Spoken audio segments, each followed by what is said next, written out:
Morning, everyone. Okay, so what we're going to do today is learn the first rudiment that you should learn as a drummer. And if you're in a military band, this is exactly the first thing that you will learn. And it's what we call in this country a mama dada. Why mama dada, mama dada? Because it should be dada mama, shouldn't it? It should be the other way around anyway. Whatever. Uh, it's the roll. Okay, so they call it the mama dada because you have two beats on each hand, and preferably putting an accent on the first beat of each hand. Okay, so I'm gonna show you how we learned how to do it. I learned to do a very complex style of drumming with the Highlanders, with a pipe band called Gaelic drumming. And that's the first thing you learn, and until you can roll, you will not learn anything else. Yeah. Okay, so I'll demo it first and then I'll break it down.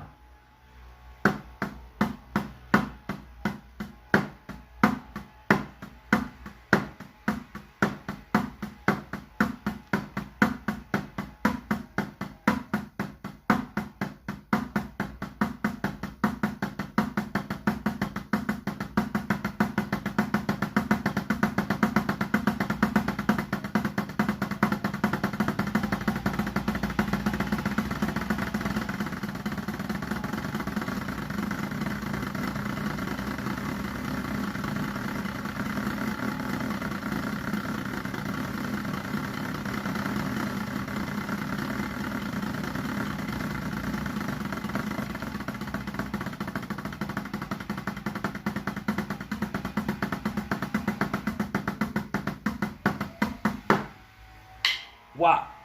Okay, you could hear it wasn't as smooth as it should be. It's something that I just never practiced.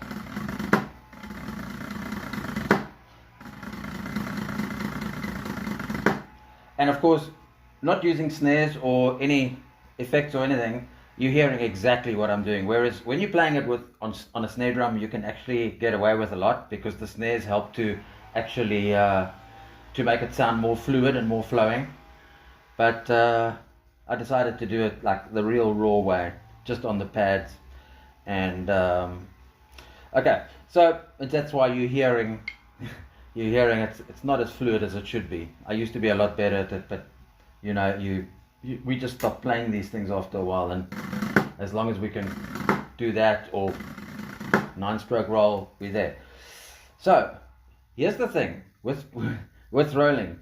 The first part is you're using your wrists. You're using your wrist. Now, a military way of holding your stick, as you know, most of you will know, is like this.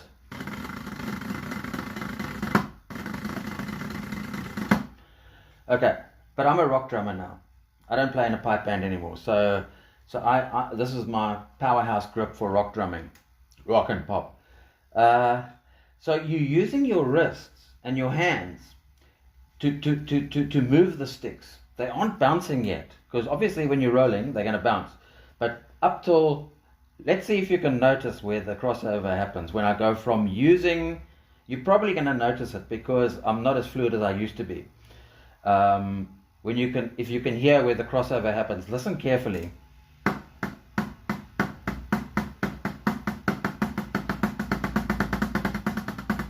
There, you see, just before I said there, okay. So you've got to basically do it as fast as you can with your wrists, as fast as you can until you can't go any faster, then go over to the bounce. So it's important to learn for your sticks to bounce. That in itself is a practice. That is something you can also learn to practice when you're learning to roll. Okay, is to keep that control. So you have to keep a certain amount of pressure, just enough pressure to get them to bounce like that. And you should be able to sit like this all day.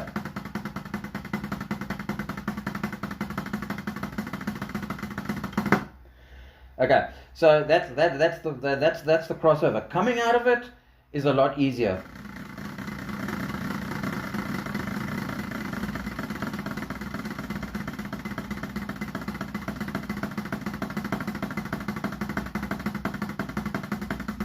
Crossover.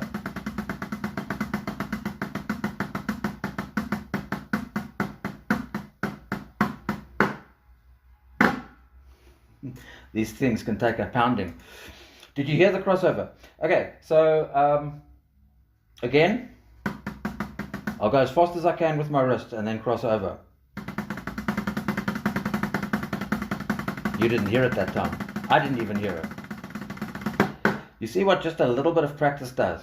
Just a little bit of practice, sitting here for 5 minutes doing this, and I'm already more fluid. That's the rewards you get for learning to play music and playing any instrument when you practice hard. So I hope you learned something, guys. It's also important to try and keep a flow. It gives a nice sort of rhythm when you go something like this. Sorry.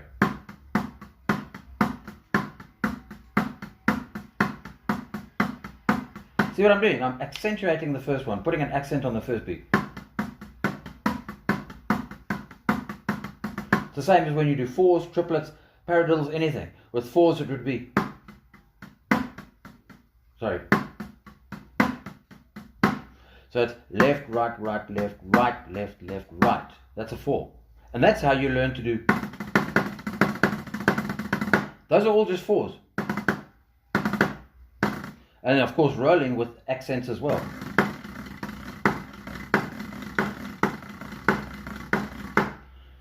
Right, I think that's enough for today.